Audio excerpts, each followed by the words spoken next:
नमस्कार, स्वागत है आपका डॉक्टर साहिब में और मैं हूं आपके साथ सौम्या राठी। इस वक्त मेरे साथ बैठे हैं डॉक्टर राजीव रंजन, जिन्हें आप पहले भी कई बार डॉक्टर साहिब पर देख चुके हैं। डॉक्टर साहब बिहार के सबसे जाने माने फिजिशियंस में से एक हैं। आज के इस एपिसोड में हम ये जानने और समझने की कोशिश करने वाले हैं कि खाली पेट चाय पीना आपके लिए कितना खतरनाक साबित हो सकता है। नमस्कार डॉक्टर साहब, सबसे पहले बहुत बहुत स्वागत है आपका। नमस्कार, बहुत बहुत धन्यवाद। डॉक्टर साहब, ये सलाह दी जाती है अक्सर जब भी कोई सुबह सुबह चाय का ग्लास अपने साथ लेकर बैठते हैं तो कि 2 बिस्किट ज़रूर खा लेना, नहीं तो खाली पेट में गैस बन जाएगी चाय पीने से। तो क्या ये वाकई होता है, गैस की समस्या होती है खाली पेट में चाय पीने से?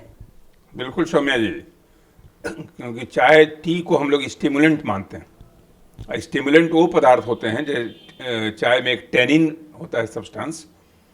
स्टिमुलेंट वो होते हैं जो अंदर हाइड्रोक्लोरिक एसिड के फॉर्मेशन को, यानी पेट में जो हाइड्रोक्लोरिक एसिड बनता है HCl, उसको एक्टिवेट करते हैं। तो खाली पेट में ऐसे भी HCl ज़्यादा बना रहा है और ऊपर से और आपने चाय झोंक दिया उसमें, तो चाय जब चला गया अंदर, तो आप समझिए कि आपका जो म्यूकोसा है, पेट का म्यूकोसा, वो हाइड्रोक्लोरिक एसिड को बर्दाश्त नहीं करेगा। तो धीरे धीरे गैस्ट्राइटिस, कभी कभी अल्सर का रूप भी ले लेता है।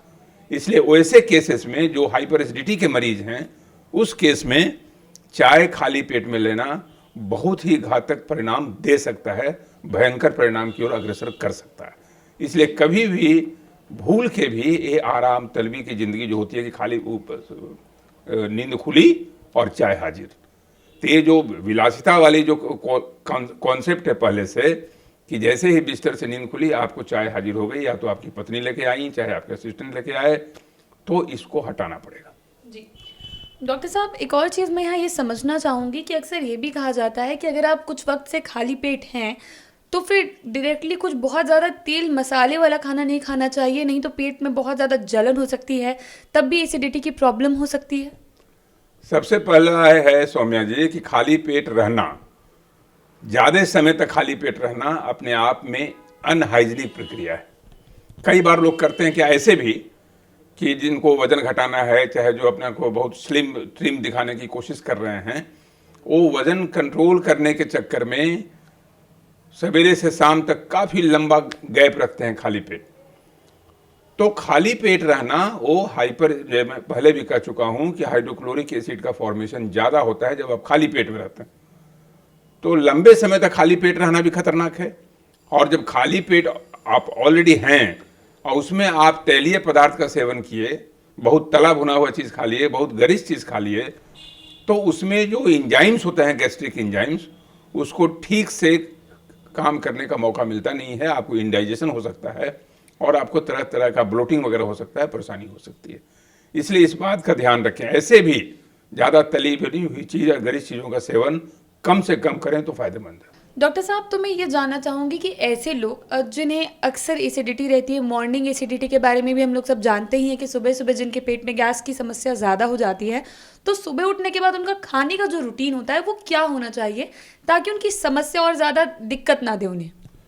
सबसे अच्छी चीज़ सौम्या जी ये रहेगी कि सवेरे उठने के साथ, यानी ऐसा कहा गया है कि अर्ली मॉर्निंग ब्रेकफास्ट लेना ठीक है। और हमेशा जो पुराना एडेज है, एक कहावत है कि breakfast like a king, breakfast like a king and dinner like a pauper. यानी ब्रेकफास्ट आप किंग की तरह लीजिए, किंग जैसे राजा लोग लेविशली लेते हैं, कई तरह का पकवान, कई तरह का व्यंजन, ये आप ब्रेकफास्ट में ले सकती हैं। लेकिन ब्रेकफास्ट में हल्की चीज़ नहीं लेना है। हल्की चीज़ खाने का मतलब कि अमाउंट थोड़ा ठीक रहे, उसमें आप फल भी ले सकती हैं, अन्न का भी सेवन कर सकती हैं, लेकिन ब्रेकफास्ट में कोताही न करें। बहुत लोग ब्रेकफास्ट को स्किप कर जाते हैं, सीधे लंच लेते हैं, ये ठीक नहीं है। ब्रेकफास्ट जरूर लें और सबसे अच्छा समय 7:30 बजे से लेकर 8 बजे तक का सवेरे का ब्रेकफास्ट का समय है। कई लोग जो इंटरमीडिएट फास्टिंग का जो कॉन्सेप्ट है, परिकल्पना है कि 18 घंटे का फास्ट है, 12 घंटे का फास्ट, वो भी एक प्रक्रिया है जिसके वजह से लोग कहते हैं कि वजन घटता है। तो एक प्रक्रिया करूँ तो उसमें कई बार होता है कि रात में अगर आपने 9 बजे डिनर ले लिया तो सवेरे 9-10 बजे तक आप ब्रेकफास्ट लेती हैं। लेकिन हमेशा इस बात का ध्यान रखना होगा कि ब्रेकफास्ट थोड़ा सा हेवी रहे, और रात का डिनर जो है एकदम बिल्कुल पुअर रहे, यानी जैसे गरीब लेता है, और लंच मॉडरेट, न बहुत ज़्यादा हैवी न बहुत ज़्यादा पियर। तो ये जो कॉम्बिनेशन रहेगा ये आपके भोजन के लिए सर्वोत्तम रहेगा। जी, उम्मीद करती हूँ कि डॉक्टर साहब ने जो सारी बातें बताई हैं आपने उन्हें ठीक तरीके से सुना और समझा होगा। इसी के साथ बहुत जल्द मुलाकात होगी डॉक्टर साहब के अगले एपिसोड में। तब तक के लिए अगर वीडियो को फेसबुक पर देख रहे हैं तो पेज को लाइक करें, यूट्यूब पर देख रहे हैं तो चैनल को सब्सक्राइब करें। कमेंट सेक्शन या मेल बॉक्स के माध्यम से आप हमें बता सकते हैं कि डॉक्टर साहब से आपके क्या सवाल हैं। धन्यवाद।